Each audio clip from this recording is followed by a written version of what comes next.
Hello everybody and welcome. This is 1989 and Formula 3000 champion John Alesi.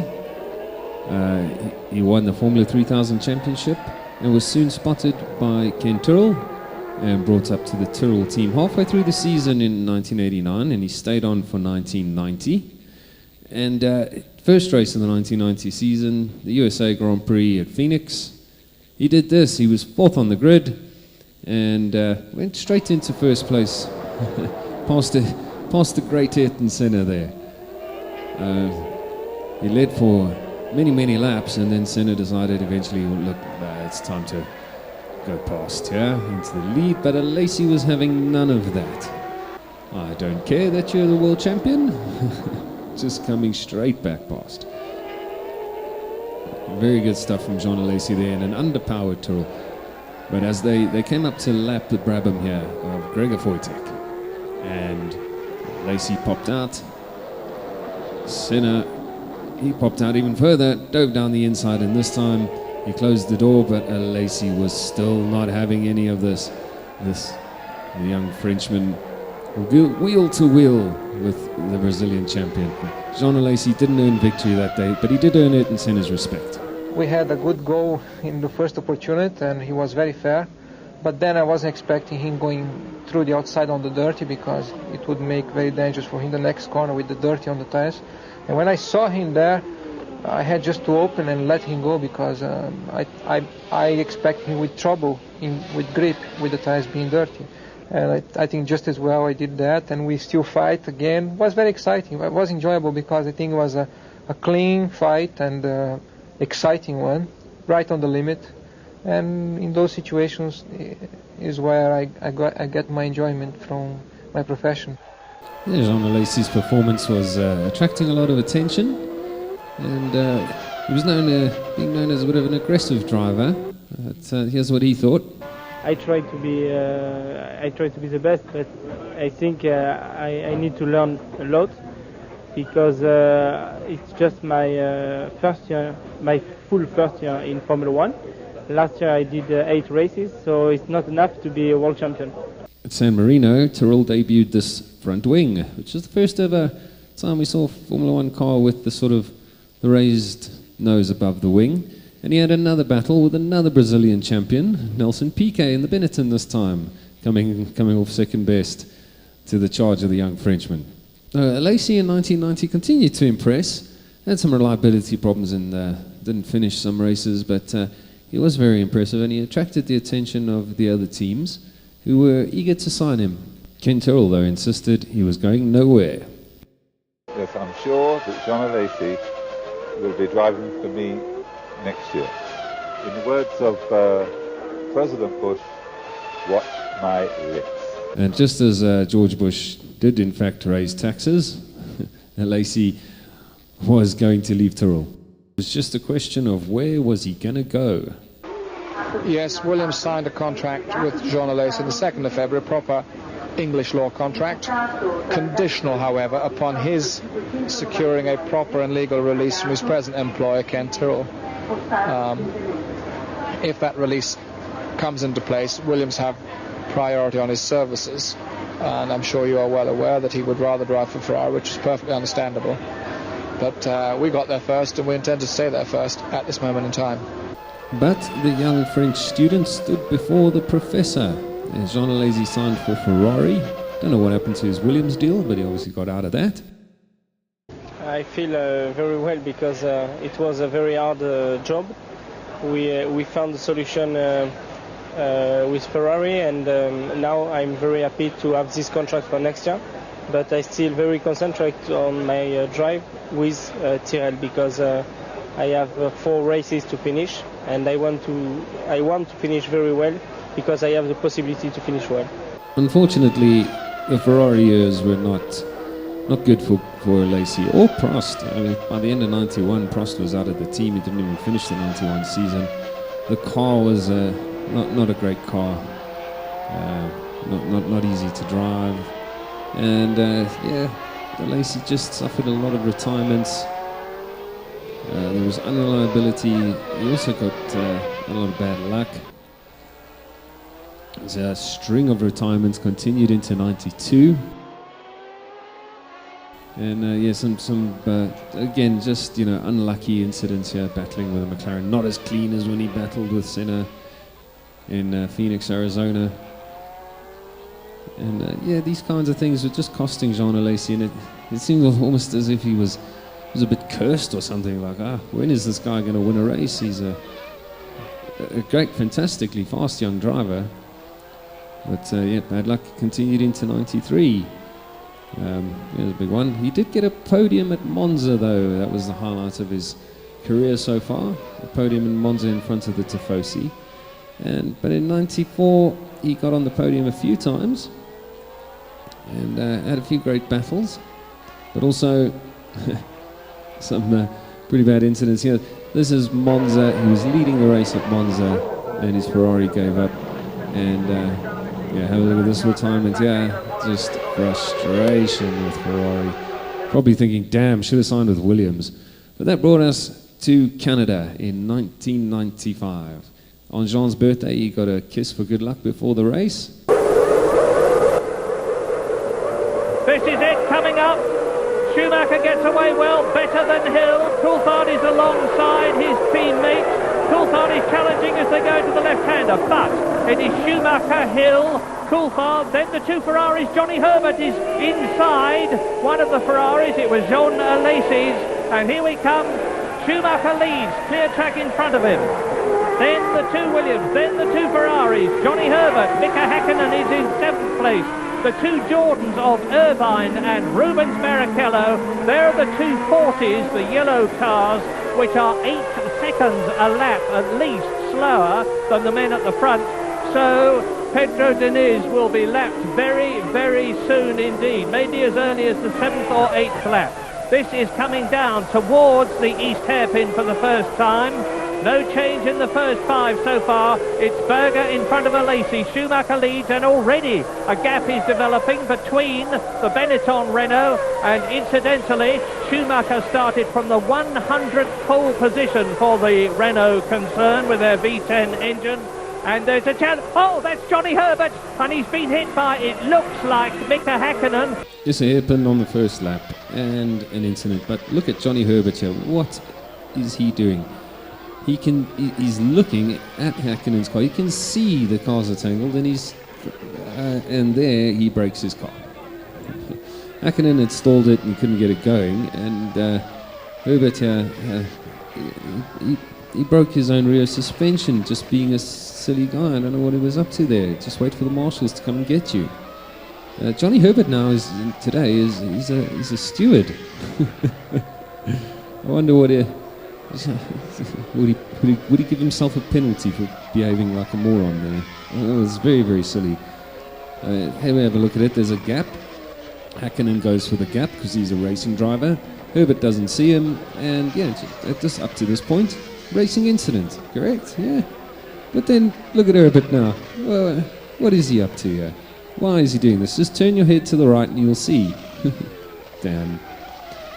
So these are not safety cars. It's just the first lap. They were looking to throw the red flag, but they didn't have to because the marshals came and got the cars unstuck. But they were both out of the race, thanks to just some utter silliness there from Johnny Herbert. Very strange to see him trying to do that. But worse was to follow for David Coulthard. David Coulthard out, so there are 2 of the top men out. I don't know what happened to Coulthard because we didn't see it any more than you did. But that means to say that it's already but here's a replay. Now they're coming underneath the bridge on the approach to the east hairpin. The Ferrari goes through on the left, and Coulthard just lost it. Probably on a damp patch, into the gravel trap.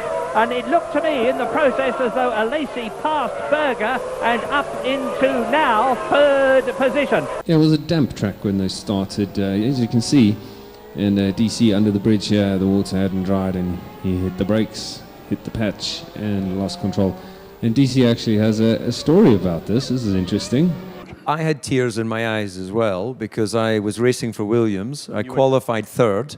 On the first lap, you remember it was slightly wet. Under the bridge, I spun into the gravel. Now, what was really bad about that, my late grandfather and grandmother, They never travelled, but they never flew. But they always wanted to go to Montreal because they had a cousin that lived in Montreal. So I brought my grandparents to Montreal to the Grand Prix.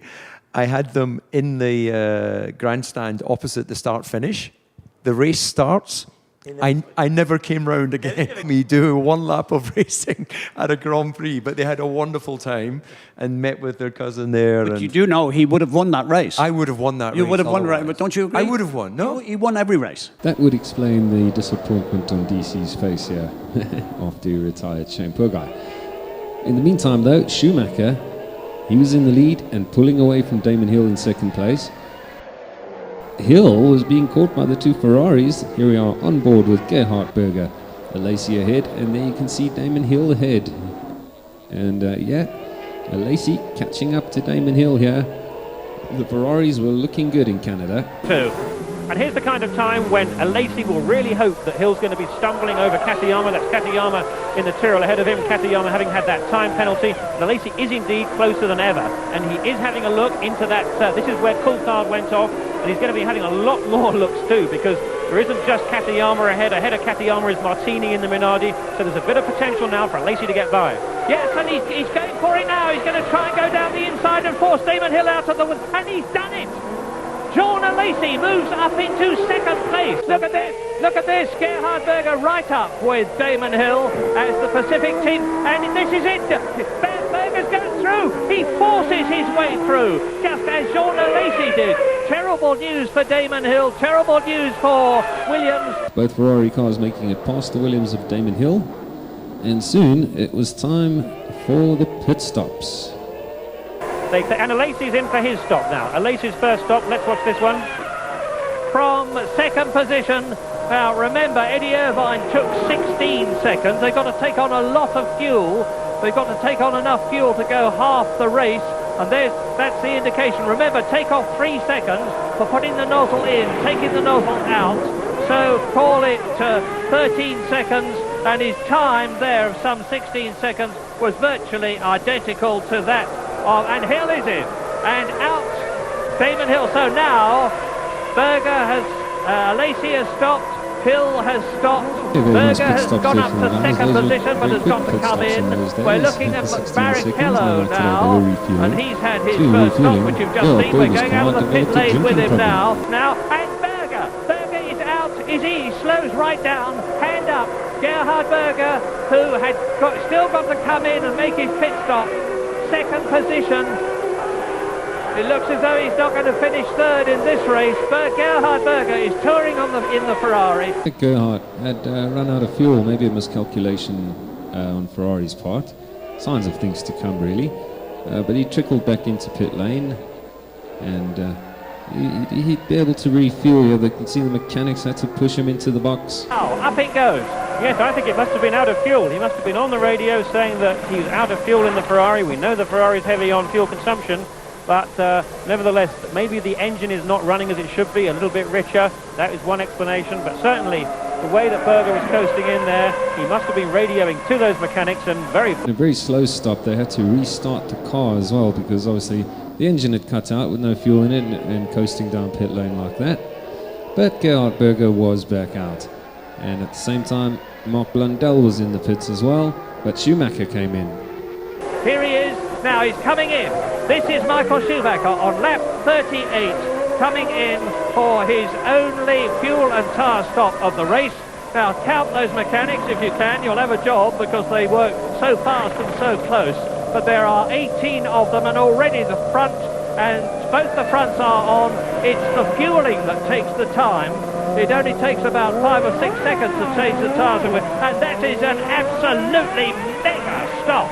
Eddie Jordan was very happy with his car's performance. Irvine and Barrichello here, they were running well up inside the points at this point as Mark Blundell retired, making it a bad day for McLaren. Martin Brundle and Gerhard Berger, they were doing battle, but Damon Hill had some troubles. And it's Damon Hill stopping. Damon Hill out as David Coulthard. Out furiously comes his steering wheel. Gearbox problems for Damon Hill, and then problems for Schumacher. Schumacher there. He's slowing. Schumacher's slowing. Michael Michael Schumacher is in trouble in the Canadian Grand Prix on lap 58. He's not touring, and the Ferrari enthusiasts are going mad. They can smell victory for Jean Alesi, and we're going to be watching very carefully indeed to see Jean Alesi take the lead, and it looks to me as though it's a retirement. The steering wheel comes out, Michael Schumacher one comes out. This is the end of his race. Gear selection problems for Michael Schumacher, change of steering wheel, and I think they rebooted the car, and he was back on his way, but he was way down now, and have a race on his hands to get back up into the points. But Berger and Brundle would make it easier for him. By 22 seconds, Barrichello leads Irvine by 6.6 seconds. And, well, is that a Ferrari on the left? Is it? I think that's probably Brundle. And Berger and Brundle have sorted themselves out. They have resolved their battle by taking each other off. And that, of course, here is a replay. Look, you see, Gerhard Berger, this is turn one, tries to take Martin Brundle. Well, I'm always loath to blame anybody, because unless you're sitting in the cockpit, you can't know. But now we're looking at it from Brundle's car. This is turn left into turn one. Now let's see what happens to Gerhard Berger. There he is. He's trying to go through on the inside, but Brundle is already turning in. Berger must have been up on the grass, and if anybody was at fault, Jonathan, I would have said it was Gerhard. Yes, a bit ambitious there from Gerhard Berger. There wasn't a gap there that time. Maybe just frustrated there behind the Ligier, but it didn't bother Jean Alesi. He was on his last lap and coming up to take his first ever victory in Formula 1. 12. The Ferrari mechanics are already leaning over the Armco, ready to greet him home, and what a hero he's going to be, not just here in Canada, but all around the world with Ferrari fans, and particularly, of course, in Italy. Jean Alesi wins the Canadian Grand Prix to euphoric applause all the way round. Everyone will be delighted. And look at Jean Alesi out of the cockpit. Has he kept the engine running? No, he has not. Well, he may conceivably be out of fuel. So Alesi's car had also developed the drinking problem and had drank all its petrol. He ran out of fuel on the cooling down lap and got a lift back home from the world champion Michael Schumacher. Good to see that. You're not allowed to do that anymore. You're not allowed to have fun in Formula 1 anymore. You're not allowed to express emotion because a bad word might come out, and yeah, it sucks. As Murray Walker points out here. Isn't it lovely to see real emotion and happiness? So often you see drivers in the interview room, the first three, looking as though they've been given a £5 note and had a tenner taken away from them. Murray Walker, a true George, artist with words, been given a for £5 Eddie note but Irvine had 10 and taken George. away. That's Jean Alesi finally had his hands on an F1 winner's trophy. Here's an interview of Jean talking about that famous day. The Canadian Grand Prix. We had a lot of retirement, and finally in Montreal, when I won the race, I finished 17 times second. I don't know how many times third. So I really enjoyed this race as a world championship. I really took it as a world championship. Because when it was, because Montreal is a bit like Monza. No, not like Monza, France. Like Monza, it's a Ferrari track. Because Gilles Villeneuve, first victory, for them, at the time they have the link of the car number 27 and the Ferrari. So there is a lot of fun, Ferrari fun in Montreal. When I took the lead, I took it because Michael came to the box. He had a problem with the shifting, but I didn't know it. You know how it is. All the corners are blind, so you don't really... Michael was 5 or 6 seconds ahead, so I didn't see him. But suddenly I see the crowd jumping and the flags. So I understood, but I was not sure. But when I passed for the pit lane, I see P1, I cry. But I had 8 or 10 laps to do again, And, with the tears in the eye, it's not comfortable to drive. So get back on the concentration and good time. Very good. Jean Alesi there. one of the early 90s favourites who never quite went on to live up to his full potential, never really had the car underneath him. He would go on to drive for Benetton, but that was after Michael Schumacher and most of the technical and design team had left to go to Ferrari and made a success out of that. So Jean, yeah, had a bit of an unfortunate career. Potential not really realised, but still one of my mom's favourites. So that makes him cool. Guys, hope you enjoyed this one. If you did, hit the like button. Apparently that helps the YouTube algorithm. And yeah, subscribe if you want to see some more. And until the next time, have a good time all the time. Cheers.